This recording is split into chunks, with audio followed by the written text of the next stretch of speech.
আসসালামু আলাইকুম প্রিয় শিক্ষার্থী বন্ধুরা, আমি আপনাদের সামনে একটা শীট নিয়ে আসলাম। দেখেন, এই শীটের মধ্যে কয়েকটি নাম হাইলাইট করা। এখানে আমি নাম আমার লেখার দরকার ছিল, আহসান লিখে ফেলেছি আদনান।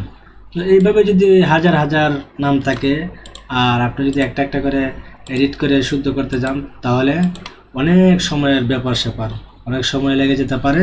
তো এই নামগুলোকে সবগুলা নাম কিভাবে এক ক্লিকে আহসান করে ফেলবেন সেই টিউটোরিয়ালটি আপনি এখন দেখবেন। প্রিয় শিক্ষার্থী বন্ধুরা, প্রতিনিয়ত এরকম টিপস পেতে আমাদের ইজিটেক একাডেমি চ্যানেলটি সাবস্ক্রাইব করুন এবং ফেসবুক পেজটি ফলো করুন। তাহলে চলুন দেখে আসি কীভাবে এক ক্লিকে সবগুলো নাম রিপ্লেস করতে পারি।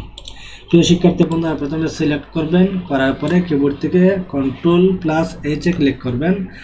এইচে ক্লিক করার পরে এরকম একটি ডায়লগ বক্স আসবে, ফাইন্ড অ্যান্ড রিপ্লেস। এখানে আপনি ফাইন্ড হোয়াট যে নামটি রয়েছে ভুল সেটি আপনি তুলবেন, আদনান আমরা এখানে লিখলাম। তারপর রিপ্লেস উইথ, আমরা যে নাম দিয়ে রিপ্লেস করব আহসান, এই যে দেখুন আহসান।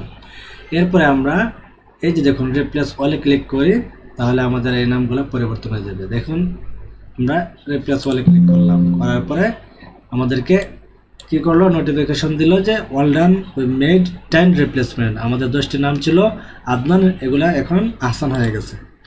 এই যে দেখুন সবগুলা নাম এখন আহসান। প্রিয় শিক্ষার্থী বন্ধুরা, এভাবে আপনারা যে কোনো ডকুমেন্টের বা যে কোনো শিটের ভুল নাম থাকলে আপনারা এক ক্লিকেই সংশোধন করে নিতে পারেন। আশা করি বুঝতে পেরেছেন। যদি ভিডিওটি ভালো লাগে অবশ্যই লাইক করবেন, শেয়ার করে আমাদের সাথেই থাকবেন। আল্লাহ হাফেজ।